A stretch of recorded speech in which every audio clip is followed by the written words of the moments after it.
Olá pessoal, sejam muito bem-vindos ao nosso curso Revalidar, no nosso módulo de pneumologia. E hoje nós vamos estar falando sobre o tromboembolismo pulmonar agudo. E afinal, o que é o tromboembolismo pulmonar? O tromboembolismo pulmonar é uma obstrução de uma artéria ou de seus ramos por um êmbolo. Esse êmbolo pode ser gás, pode ser gordura, pode ser sangue ou até mesmo um corpo estranho. Então, isso geralmente vem de algum lugar do corpo e isso então chega nas artérias pulmonares e ou seus ramos, seus segmentos. A importância dessa entidade é o terceiro evento cardiovascular mais frequente, causando uma mortalidade em torno de 30% quando não tratada e 2 a 8% quando tratada. Uma média aí de 100 a 115 casos por 100 mil habitantes. E após os 60 anos de idade, essa prevalência aumenta e muito.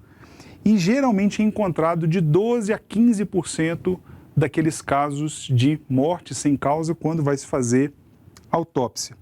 Então, a mensagem que eu quero deixar inicial é uma doença comum, é uma doença com alta morbimortalidade, porém é uma doença subdiagnosticada. A grande maioria dos eventos ocorre, então, na sua história natural, os trombos vindo dos membros inferiores, em torno de 20% da região das panturrilhas e em torno de 40% até 50% da parte realmente mais proximal da coxa. Isso, então, sobe veia cava e isso, então, chega às artérias pulmonares.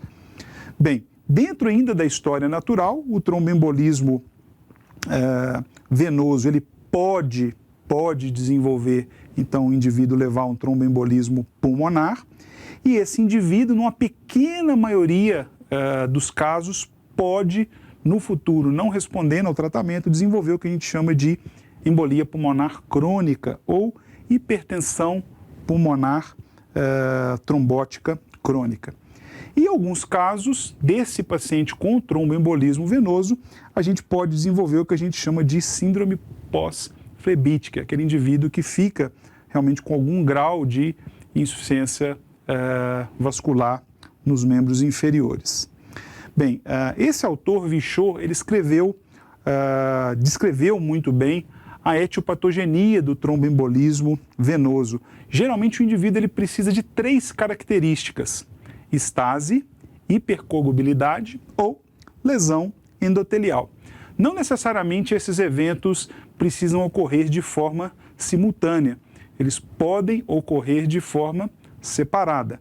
E é claro, sem dúvida nenhuma, esses eventos ocorrendo de forma simultânea, esse indivíduo então vai ter uma maior predisposição a desenvolver o que a gente chama de tromboembolismo venoso. Sempre quando a gente vai conversar com o nosso paciente, é muito importante a gente pesquisar, avaliar os fatores de risco. Eles podem ser adquiridos ou eles podem ser congênitos.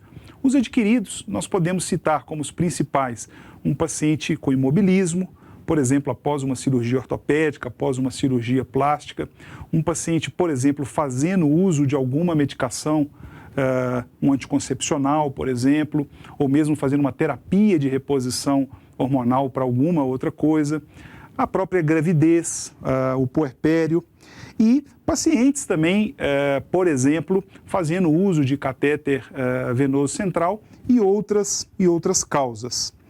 Temos ainda também os fatores de risco que a gente chama de hereditários. Então, alguns pacientes têm uma história familiar de tromboembolismo, têm uma história familiar, por exemplo, de aborto. Então, esse grupo de pacientes, a gente deve, então, pesquisar alguns fatores, deficiência de proteína C, deficiência de proteína S, fator 5 de Leiden, antitrombina 3, deficiência de plasminogênio e outras aí, deficiências que o indivíduo ele pode nascer de forma hereditária e ter essa predisposição de ter tromboembolismo venoso. Bem, o tromboembolismo venoso a gente pode classificar de várias formas, de forma anatômica, de forma hemodinâmica e de forma prognóstica. Anatômica a gente pode dividir naquele tromboembolismo lobar, segmentar ou até mesmo subsegmentar. Hemodinâmico, nós temos o tromboembolismo maciço, que geralmente o indivíduo apresenta aquele quadro de hipotensão, uma pressão arterial sistólica menor do que 90, ou uma queda de 40% na pressão, 40 milímetros de mercúrio, desculpa, da pressão sistólica. E nós temos também os eventos também não maciços e submaciços. Já com relação ao prognóstico, a gente vai ver um pouquinho sobre fatores de avaliação de gravidade. O indivíduo pode ter baixo risco, risco intermediário a baixo, intermediário a alto e risco alto. A apresentação clínica do tromboembolismo pulmonar é muito ampla. Geralmente, os principais sinais e sintomas é aquele indivíduo com taquicardia, aquele indivíduo com dispneia. Algumas vezes pode ter dor pleurítica, mas o que acontece? Os sintomas eles são muito inespecíficos. E por que isso acontece? Por que existe essa variação? Basicamente, 3 são as principais causas. Número 1, a carga embólica. Então, depende do número de êmbolos que chegaram nas artérias pulmonares e quais as artérias pulmonares acometidas. Uma coisa é você ter uma embolia, por exemplo, a trombo a cavaleiro. Então, próximo realmente aí da divisão das artérias pulmonares, um trombo de grande volume. Outra coisa é você ter um tromboembolismo numa artéria subsegmentar. O estádio cardiopulmonar prévio desse paciente, será que esse paciente tinha DPOC, tinha um corpo pulmonar, tinha alguma outra doença cardiorrespiratória que diminuía a reserva funcional? E, por último, a própria resposta do indivíduo, a própria resposta autonômica. Então, o indivíduo, quando ele tem o quadro de tromboembolismo pulmonar, há uma liberação de série de mediadores químicos, alguns até inflamatórios, fazendo com que o indivíduo tenha, então, respostas distintas. Bem, como eu dou o diagnóstico de embolia pulmonar? Primeira coisa, eu tenho que pensar que esse paciente possa estar evoluindo com um quadro de embolia. Segundo, ele tem que ter um quadro clínico compatível. Terceiro, tentar, através da história clínica, identificar os fatores de risco.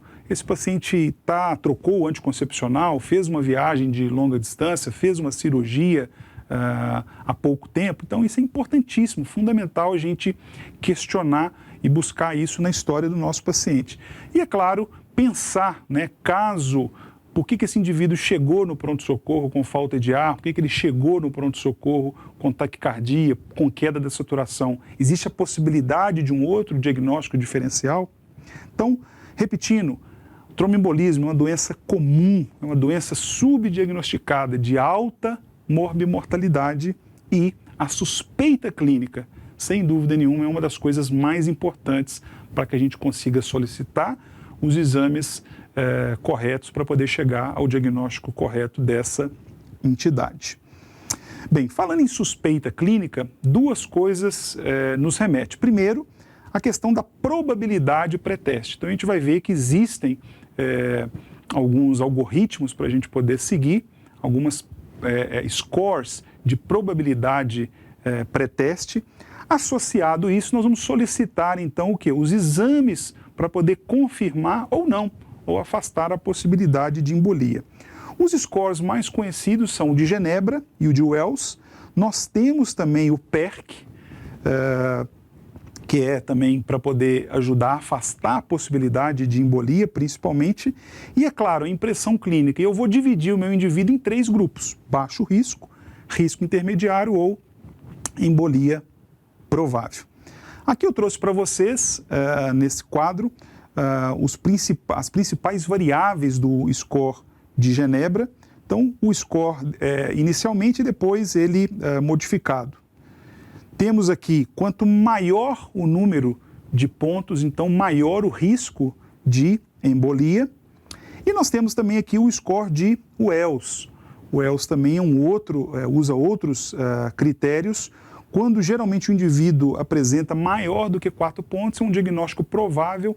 Menor ou igual a 4 pontos, o diagnóstico fica menos provável.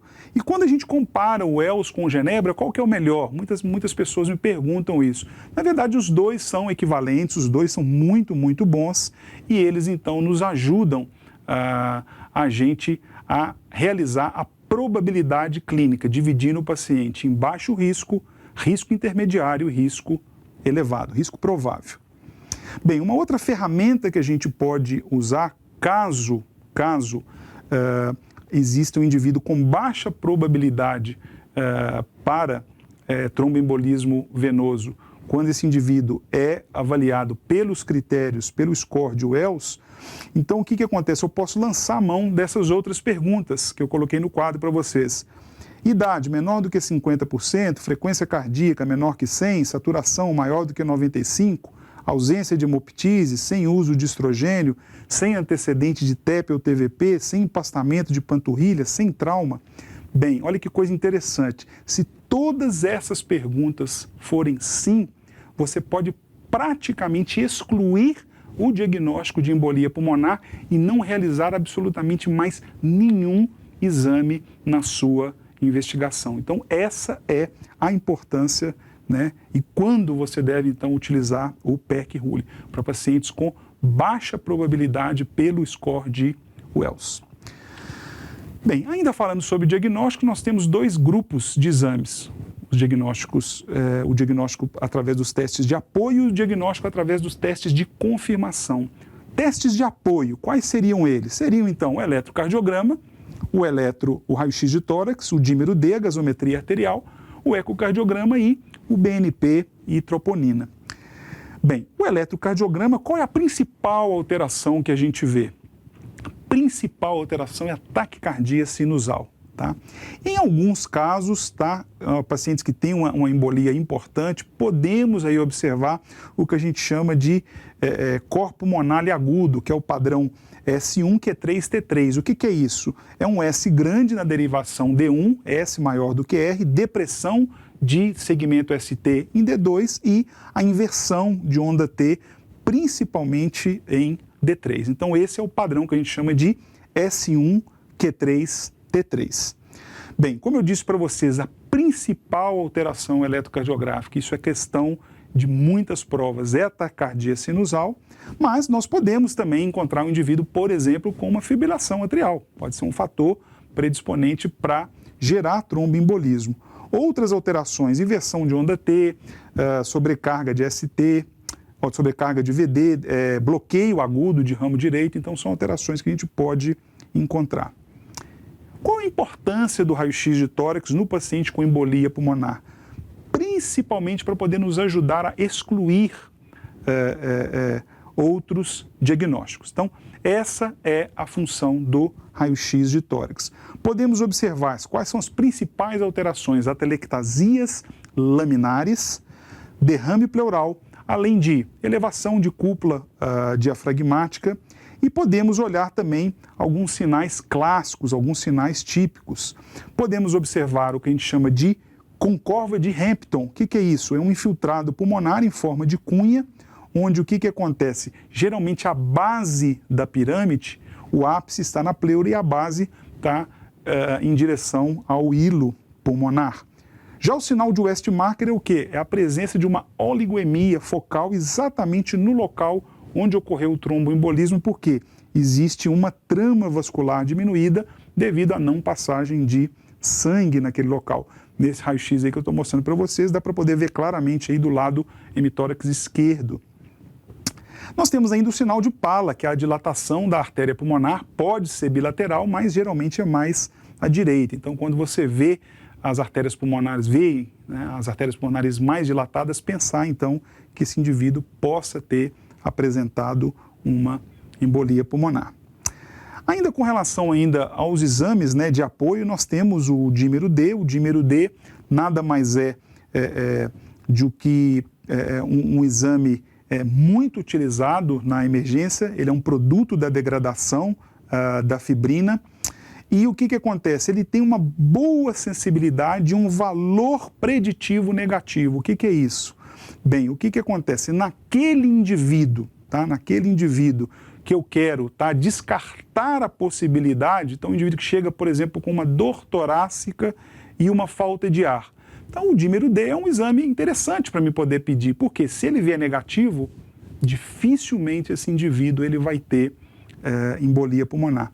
Mas a gente tem que lembrar algumas coisas importantes. Existem métodos para a realização, sem dúvida nenhuma, o mais, como se diz, utilizado, o mais sensível é o método de ELISA, mas algumas outras doenças, algumas outras alterações fisiológicas podem fazer com que esse dímero D venha aumentado. Por exemplo, gestação.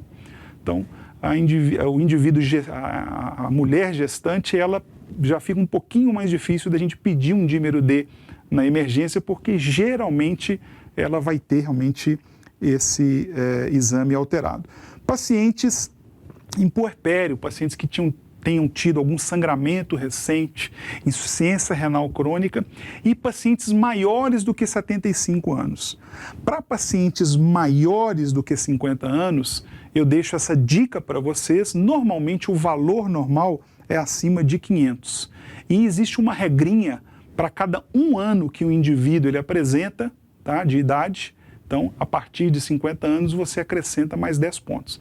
Vou dar um exemplo. Um paciente com 60 anos, o valor normal do dímero D é 500. Como ele tem 60, são 10 anos, eu coloco então o quê? Mais 100, né? Como valor, daria o valor de 600. Então, por exemplo, se ele vier com um dímero D de 630, dificilmente esse paciente, então, ele vai ter embolia. Então, aumentar 10 nanogramas por mililitros por ano para indivíduos acima de 50 anos. Seria uma forma, então, de você ajustar, de você corrigir o valor do exame.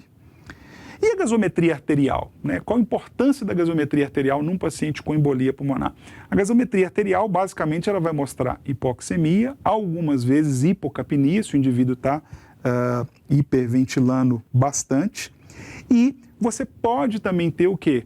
A gasometria arterial ajuda no cálculo do gradiente alvéolo arterial. O gradiente alvéolo arterial maior do que 20, em 80% dos casos, geralmente o diagnóstico de embolia deve ser lembrado. E uma PO2 menor do que 70, menor do que 80, geralmente também isso faz com que a gente possa pensar num paciente com embolia pulmonar. E o ecocardiograma? O ecocardiograma também é uma ferramenta muito realmente utilizada na avaliação dos pacientes com embolia pulmonar. Geralmente ele nos ajuda a estimar, a avaliar a pressão de artéria pulmonar, as câmaras cardíacas, a presença ou não de desvio, por exemplo, de septo, presença da hipertensão pulmonar, se tem algum sinal de desvio paradoxal, movimento paradoxal do septo, além também de nos ajudar com relação ao diagnóstico diferencial e principalmente nos ajuda também, é um marcador de gravidade, principalmente quando o indivíduo apresenta sinais de hipertensão pulmonar. Quais seriam então esses sinais? Pacientes então que apresentam a relação VD-VE maior do que 0,6, pacientes que apresentam hipocinesia de parede ou movimentação paradoxal do septo interventricular e pacientes que apresentam hipertensão pulmonar. Bem, nós podemos ainda lançar a mão do Doppler de membros inferiores, é um exame com boa acurácia para a identificação do tromboembolismo venoso, um método de baixo custo, não invasivo e a vantagem de não ter radiação e contraste. Muito útil para gestantes e pacientes críticos, aqueles pacientes que você estão estáveis, estão ali na UTI ou estão na sala de emergência, não tem como você levar para poder fazer uma tomografia. Então, é muito interessante você talvez tentar conseguir esse diagnóstico de tromboembolismo venoso para poder então iniciar o tratamento. E também nós temos também o BNP e as troponinas. O BNP, o peptídeo natriurético do tipo B, geralmente quando o indivíduo então tem uma sobrecarga, um aumento do ventrículo direito, né, do seu estresse, digamos, mecânico, então isso faz com que aumente o BNP. E a troponina geralmente é liberada pelo miócito, geralmente também sugere um quadro de sobrecarga do ventrículo direito. Então, cada vez mais o BNP e a troponina são usados como marcadores de gravidade, ajudam na estratificação de risco, avaliam a capacidade de predizer se esse indivíduo, né, possa ter uma maior mortalidade ou não, e também ajuda também a avaliar a gravidade. Bem, e agora nós vamos para os testes de confirmação. Antigamente nós tínhamos a cintilografia pulmonar perfusional.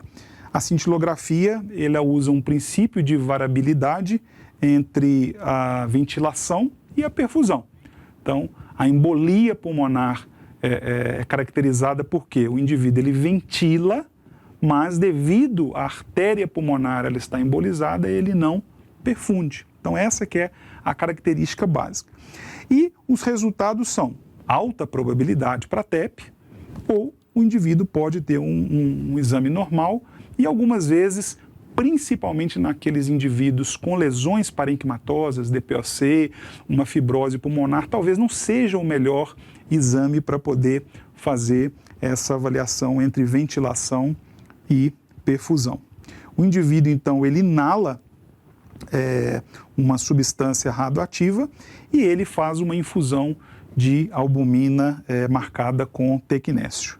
Bem, aqui eu trouxe para vocês, né, nesse slide, um indivíduo, então, com suspeita de TEP e tanto a parte de inalação quanto perfusão sem alterações, o que descarta, então, a embolia pulmonar. Já nesse outro indivíduo, a gente vê uma desuniformidade entre ventilação e perfusão, principalmente o quê? Na base do lado direito, tá? Vê também um pouquinho no próximo ao lobo médio, mas enfim, quando você compara a ventilação e a perfusão de um lado e do outro, dá para poder que esse indivíduo, né, ele tem pouca perfusão, mas a ventilação está normal, que caracteriza a alta probabilidade desse indivíduo ter uma embolia pulmonar. E a angiotomografia de tórax? Bem, a angiotomografia de tórax, sem dúvida nenhuma, hoje é o método de escolha para avaliação de pacientes com tromboembolismo pulmonar. Ajuda também no diagnóstico diferencial, ajuda a avaliar o VD, além também de consegue, até descendo um pouquinho mais, avaliar os vasos, né, os trombos em membros inferiores. Uma coisa que a gente tem que lembrar, pode ser realizado em pacientes grávidos. Então, cuidado, né, que não pode. É claro que você vai conversar e você não vai obrigar o paciente a fazer, mas ele pode ser usado em pacientes grávidos. E, principalmente, pacientes com insuficiência renal ou pacientes com alergia a contraste, esses pacientes, na medida do possível, você deve evitar. Tentar, talvez, outros exames aí de apoio ou mesmo outros exames diagnósticos.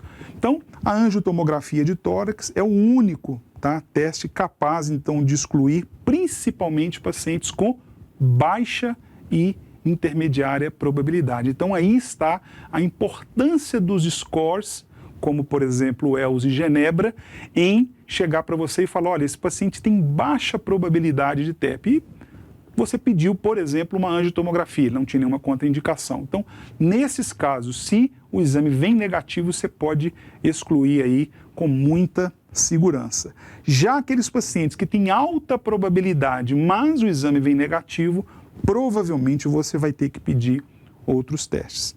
Trouxe a imagem para vocês aí na seta branca, né, mostrando então à luz uma falha de enchimento, né, nas artérias pulmonares bilaterais. E aqui eu trouxe essa outra reconstrução, mostrando aí claramente aí trombos, principalmente do lado direito.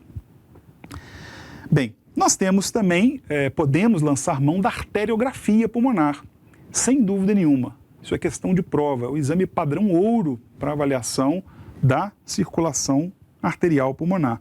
Só que é um exame invasivo e é um exame que tem uma taxa de complicação em torno aí de 3 a 4%. Deve ser evitado em pacientes com ICC grave, pacientes com insuficiência renal, pacientes com alergia a contraste e pacientes com plaquetopenia, a fim de evitar complicações. E por último, nós temos também a angiorressonância. É um exame promissor, cada vez mais promissor na avaliação de pacientes com TEP, não expõe à radiação e não tem contraste iodado. avalia a morfologia e a parte de função ventricular cardíaca, configuração dos septos, faz a medida de fluxos e a viabilidade ventricular. Então é um exame interessante, digamos assim, por exemplo, em pacientes gestantes, em pacientes com insuficiência renal crônica. É um exame que ele está ainda numa fase de desenvolvimento, está numa fase ainda de crescimento. O seu uso não é muito comum no paciente com quadro de tromboembolismo venoso. Bem, e vamos agora para o tratamento propriamente dito. Depois que a gente viu que a embolia pulmonar, o diagnóstico, não é um diagnóstico fácil. Por quê? Porque além dos sintomas serem inespecíficos, o que acontece? Nós precisamos de vários exames para poder confirmar ou mesmo afastar o diagnóstico de embolia. E qual que é o objetivo do nosso tratamento? O objetivo é impedir a progressão da lesão trombótica, fazer com que ocorra a dissolução dos coágulos e desse êmbolo para que volte à circulação normal e nós vamos conversar um pouquinho sobre o uso de trombolíticos em pacientes com tromboembolismo pulmonar. Bem, quando a gente fala em tratamento, uma coisa que a gente não pode deixar de lembrar é a profilaxia. Existe alguma coisa que eu possa fazer para poder auxiliar, para poder prevenir a embolia? Sim, temos sim.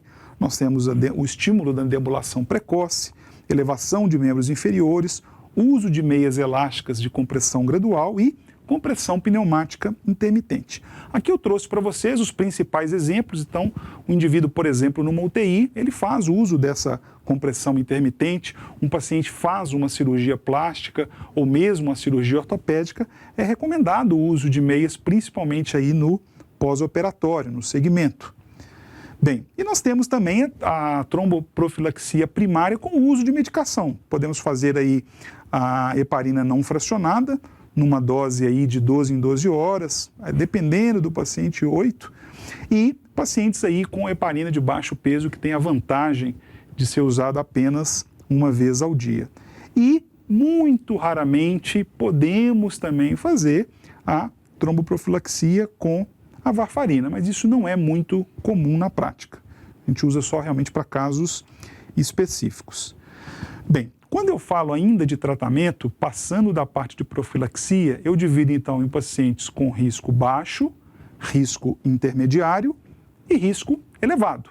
Bem, risco baixo, o que eu posso então prescrever para o meu paciente? Eu posso prescrever a heparina não fracionada, a heparina de baixo peso e posso, associar também aí a varfarina para manutenção. Lembrando que o período de anticoagulação ele vai ser o quê? Variável. Tá? Mas o que acontece? Geralmente o baixo risco, tá?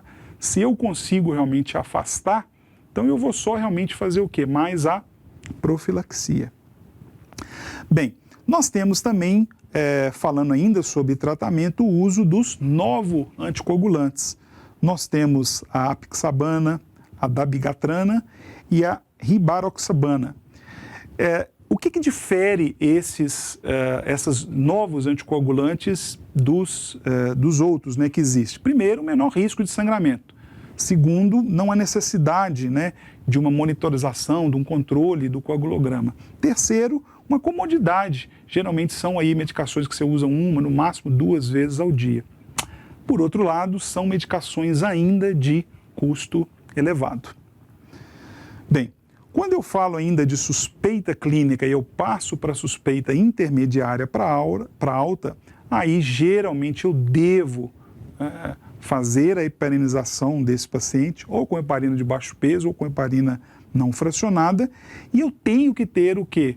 O diagnóstico como objetivo. Eu tenho que ter realmente a certeza que esse paciente tem a embolia. Bem, nós temos então, repetindo, podemos usar heparina não fracionada, heparina de baixo peso e podemos usar essa terceira geração aí de medicações sintéticas. Após a confirmação da embolia, como é que eu faço o manejo disso? Bem, eu inicio com o anticoagulante oral, tá? Pode ser até os novos anticoagulantes, e eu posso também associar heparina, ou de baixo peso, ou a não fracionada, e depois de aproximadamente 3 a 5 dias, eu faço aí o uso concomitante com o cumarínico. E depois eu vou descontinuar a heparina, caso, né, eu tenha escolhido a heparina, e vou então fazer o controle aí com o cumarínico. Então é dessa forma que é feito então o manejo do tratamento do paciente com TEP confirmada. Bem, lembrando aí que nós temos cumarínicos, o Varfarin e o Marcomar. O Marcomar hoje não difícil realmente encontrar nas farmácias. O Varfarin, sem dúvida nenhuma, é o mais, entre aspas, prático, mais encontrado. Além também dele ter um custo muito acessível. E o meu objetivo, a partir do momento então que eu uso o cumarínico, é tentar manter o RNI entre 2 e 3. Mais do que 3, esse indivíduo tem uma maior predisposição a sangrar, menos do que 3, esse indivíduo meu não vai estar anticoagulado. Um pouquinho só de cuidado naqueles pacientes, por exemplo, que tenham alguma deficiência congênita para uso, como fator predisposição para embolia. Geralmente nós aceitamos até um pouquinho mais alto esse RNI e fazemos então o controle do tempo de protrombina usando então o método ajustado, né, do RNI. Bem, lembrar também que pacientes com insuficiência renal crônica, a gente deve ter um pouquinho de cuidado em relação ao uso das medicações, geralmente evitar exames contrastados e com relação a tratamento, dar preferência principalmente à heparina não fracionada. Por quê? Porque com ela eu consigo fazer uma melhor monitorização do TTPA e a heparina de baixo peso molecular, ela tem, como se diz, um fator limitante, que é realmente a eliminação renal. Então isso pode fazer com que seja mais difícil anticoagular com a heparina de baixo peso. Então evitar sempre que possível, ou se você tiver disponível no seu serviço, fazer a monitorização do antifator 10A. Já a embolia na gravidez, o que acontece? A embolia na gravidez também deve ser evitado, não está proibido, mas deve ser evitado radiação, e você pode e deve, né, usar a heparina de baixo peso ou a heparina não fracionada em doses aí realmente adequadas. Lembrando que os cumarínicos, eles passam pela placenta e são teratogênicos, então não devem ser usados no primeiro trimestre da gravidez e podem ser usados realmente no puerpério. Então, pode ser usado no puerpério. Bem, a duração da anticoagulação, geralmente na gravidez, eu vou usar de 6 semanas a 3 meses após o parto. Pacientes que têm o primeiro evento com fator de risco reversível, paciente que tenha menos de 60 anos de idade, eu posso usar de 3 a 6 meses, maior do que 60 anos, geralmente eu uso de 6 a 12 meses. Primeiro evento, eu não consigo encontrar nenhuma causa, geralmente a gente faz o tratamento mínimo de 6 a 12 meses, e se o evento for irreversível, geralmente eu uso maior do que 6 meses, e se for recorrente, eu geralmente uso aí, talvez aí, a anticoagulação para sempre. Então, trouxe esse quadro para vocês. Então, suspeita de TEP. Eu faço então estratificação de risco. Se o indivíduo for alto risco, ok. Eu vou então avaliar fibrinólise, vou avaliar o melhor tratamento. Se o paciente não tem alto risco, eu só uso anticoagulação e vou acompanhando então o indivíduo. Basicamente, de forma muito resumida, seria assim. Bem, nós temos ainda, né, na impossibilidade ou falência de anticoagulação, gravidade do quadro clínico, ou o paciente, né, já tem aí um histórico de embolias de repetição, nós temos aí, podemos lançar a mão do filtro de veia cava. Não quer dizer que o indivíduo não vai ter embolia, mas é um fator, digamos assim, protetor que ajuda bastante a diminuir o número de episódios tromboembólicos. E o uso dos trombolíticos? O uso dos trombolíticos no tratamento do tromboembolismo pulmonar agudo tem indicação muito precisa. São aqueles pacientes com TEP maciço, mais hipotensão e ausência de contraindicação para o uso de trombolíticos. Nesse trabalho, mostrando um paciente então com tromboembolismo pulmonar, mostrando que ocorre uma redução da mortalidade e o sangramento ele não aumentou significativamente naqueles pacientes quando bem indicados. Então, o risco de sangramento ele existe? Existe, mas para pacientes quando bem indicados, pacientes graves, com hipotensão, com choque, esses sim, esses pacientes podem vir a se beneficiar com o uso de trombolíticos. Então, choque sempre deve realmente avaliar a possibilidade de fazer o uso de trombolíticos. Já pacientes com disfunção de Vender, ou sendo aquele tromboembolismo submaciço, nesses casos a gente deve avaliar outros critérios. Se há hipocinesia, dilatação de VD, qual o grau qual o aumento da pressão da artéria pulmonar, se existe realmente algum subgrupo específico, qual o risco de hemorragia, ou sendo, em trombos submaciços, sempre avaliar caso a caso. Bem, a trombólise ela não é isenta de riscos, até 5% dos pacientes podem apresentar parado cardiorrespiratórias e a gente deve, então, obviamente, fazer o seu uso naqueles pacientes que eu já disse anteriormente.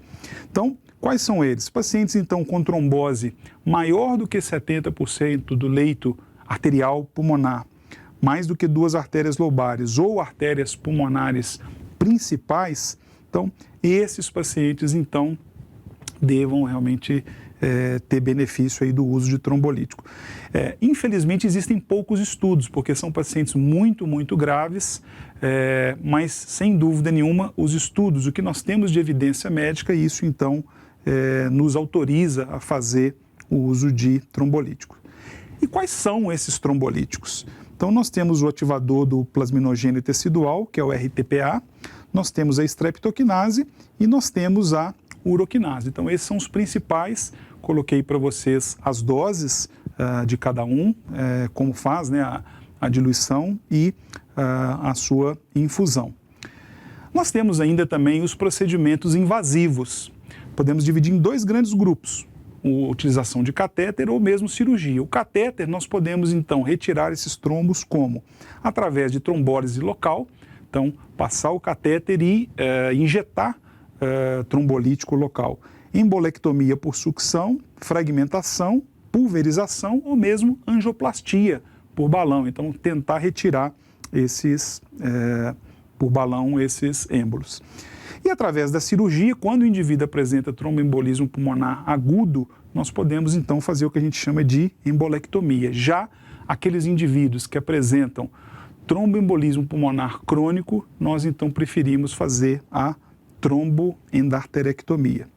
Então, a trombólise direcionada por catéter, nós vamos reservar para aqueles pacientes com instabilidade hemodinâmica, apesar da trombólise. E a embolectomia por catéter ou por cirúrgica, quando há contraindicação ou falha da trombólise. Com relação à parte de anticoagulação, finalizando, nós podemos então fazer o uso da heparina de baixo peso, coloquei aí a dose para vocês, lembrando que nós temos um antagonista, que é a protramina, um antagonista parcial e ajuda a reverter os efeitos. O fondaparinux, nós podemos fazer o uso do fator 7A recombinante. Então, se você tiver disponibilidade disso no seu serviço, no local onde você trabalha, nós podemos, então, fazer esse antagonista para poder, então, cortar os efeitos caso o indivíduo tenha alguma contraindicação. O indivíduo com heparina não fracionada, seja ela EV ou subcutânea, o indivíduo ele pode fazer o uso da protramina e, finalizando, então, pacientes com causa reversível, nós devemos aí tratar o paciente com 3 meses, tá? Tá muito bom fazer a anticoagulação desse paciente. Pacientes idiopáticos de 3 meses até 6 meses e pacientes que tenham história de tromboembolismo recorrente ou mesmo câncer em atividade, nós devemos, nesse caso específico, pensar no uso aí de anticoagulante por tempo indeterminado. Bem, deixei aí para vocês então qual o algoritmo, né? Como se faz o diagnóstico, o indivíduo então com sinais e sintomas de embolia, eu vou então excluir outras causas, se eu suspeito de TEP eu vou usar o quê? Os scores de avaliação de probabilidade clínica, geralmente os mais usados, o ELS ou o score de Genebra. Se o indivíduo for pouca probabilidade, eu posso usar, por exemplo, ou probabilidade intermediária, usar o dímero D, para poder, então, excluir a possibilidade desse indivíduo ter embolia. Se ele for positivo, eu volto de novo a fazer mais exames na investigação. Se esse indivíduo tiver alta probabilidade, não tiver contraindicação, eu faço, então, a angiotomografia de tórax. Hoje é o exame de escolha. Caso a angiotomografia, ela venha negativa, mas o indivíduo ainda tem alta probabilidade, sem dúvida nenhuma, eu devo, então, pedir outros exames e continuar a minha investigação. Então, pessoal, é isso que eu queria trazer para vocês. Muito obrigado, bons estudos. Qualquer dúvida, estou à disposição. Um forte abraço a todos e até a nossa próxima aula.